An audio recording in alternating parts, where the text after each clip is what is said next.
નમસ્કાર, હું છું કેતલ અને આપ જોઈ રહ્યા છો CB24। સ્ટાઇપેન્ડ વધારાની માંગ સાથે રાજ્યભરમાં 6000 જેટલા જુનિયર ડોક્ટર્સ હડતાલ પર ઉતર્યા છે। રાજ્યભરમાં સ્ટાઇપેન્ડ મુદ્દે જુનિયર તબીબો હડતાલ ઉપર છે, જેમાં 40% સ્ટાઇપેન્ડ વધારાની માંગ સાથે વિરોધ શરૂ થયો છે। તેમજ જુનિયર ડોક્ટર્સ એસોસિએશન દ્વારા હડતાલનું એલાન કરવામાં આવ્યું છે। દેશમાં સૌથી વધુ ગુજરાતમાં સ્ટાઇપેન્ડ અપાતું હોવાનો દાવો છે। આજથી 6000 રેસિડેન્ટ ડોક્ટરો કામથી અળગા રહ્યા છે। હડતાલને લઈ ફરી એકવાર દર્દીઓની મુશ્કેલીમાં વધારો થયો છે।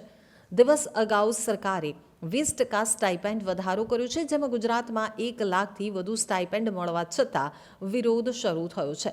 જેમાં તામિલનાડુમાં 50,000, હિમાચલમાં 40,000 સ્ટાઇપેન્ડ તથા મધ્યપ્રદેશમાં 69,000 સ્ટાઇપેન્ડ, તો કેરળમાં 55,000 સ્ટાઇપેન્ડ તેમજ મણિપુરમાં 50,000 સ્ટાઇપેન્ડ, મેઘાલયમાં 75,000 સ્ટાઇપેન્ડ ચૂકવવામાં આવે છે, તો રાજસ્થાનમાં 72,000, તેલંગાણામાં 58,000 સ્ટાઇપેન્ડ છે, તેમજ કર્ણાટકમાં 90,000 અને ઓડિશામાં 83,000 સ્ટાઇપેન્ડ આપવામાં આવે છે।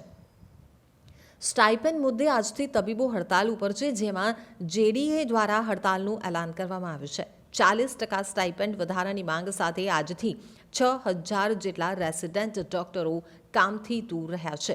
ડોક્ટરોની હડતાલના પગલે ફરી એકવાર ગરીબ દર્દીઓની મુશ્કેલીમાં વધારો થશે।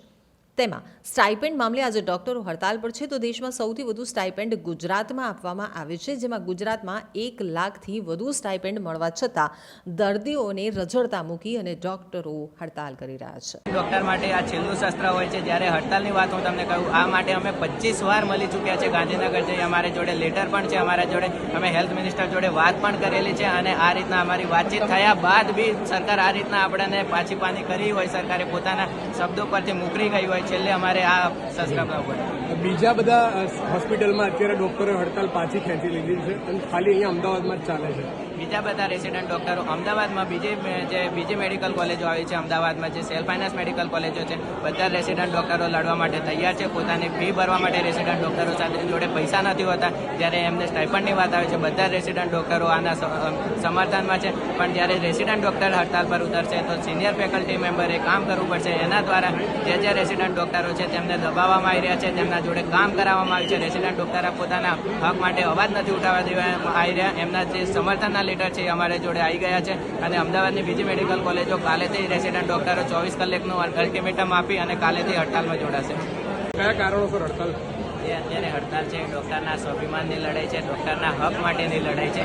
જ્યારે ડૉક્ટરના હક માટેની વાત આવે છે ત્યારે ડૉક્ટરને પોતાની વાત કરવા માટે હડતાલ પર ઉતરવું પડે છે।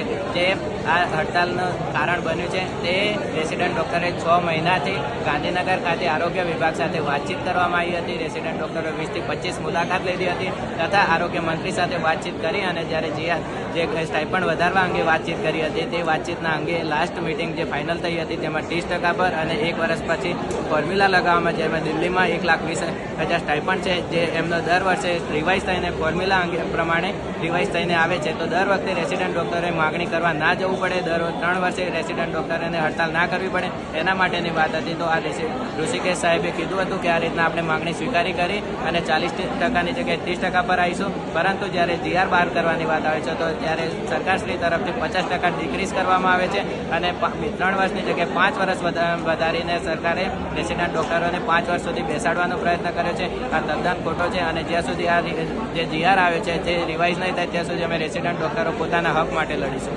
સૌથી વધારે જે સ્ટાઇપન્ડ આપતું હોય તેવા રાજ્યોમાં પણ ગુજરાત છે, તો પછી હડતાલ શા માટે? કારણ કે અન્ય રાજ્યોમાં હજુ ઓછું સ્ટાઇપન્ડ છે। એ તમને વાત કહી દઉં, સૌથી વધારે સ્ટાઇપન્ડ આપતું હોય એવા રાજ્યોમાં ગુજરાત છે। દિલ્હીમાં 1,20,000 છે, જે બિહારમાં 1 લાખ છે, અને જે યુપીમાં છે 1,05,000 છે। આ લોકોનું સ્ટાઇપન્ડ 2021થી એ લોકોનું છે, અને એ લોકોના GRમાં ક્યાંય એવું નથી લખ્યું કે 2029 સુધી 5 વર્ષ સુધી એમનું સ્ટાઇપન્ડ ક્યારે નહીં વધે। દિલ્હીની હું વાત કરી દઉં, દિલ્હીમાં દર યરલી ફોર્મ્યુલા લગાવવામાં આવે છે, એમને ક્યારે સ્ટાઇપન્ડ માટે હડતાલ કરવાની જરૂર નથી પડતી। જ્યારે ગુજરાત સરકારમાં આપણે દર 3 વર્ષે લડવી પડે છે, અને ત્યારે પોતાની હક માટે રેસિડેન્ટ ડોક્ટરે લડવી પડે છે। અને બીજા રાજ્યોની સરખામણી આપણા જોડે ગુજરાત રાજ્યમાં ઓનલી 6 મેડિકલ કોલેજો જે ગવર્મેન્ટ મેડિકલ કોલેજો છે, એના સિવાય ટોટલ 33 મેડિકલ કોલેજો ગુજરાત રાજ્યમાં આવેલી છે। તેમની ફીની હું વાત કરું કે એક કોલેજમાં એક રેસિડેન્ટ ડોક્ટર જોડે 30 લાખ ફી લેવામાં આવી રહી છે।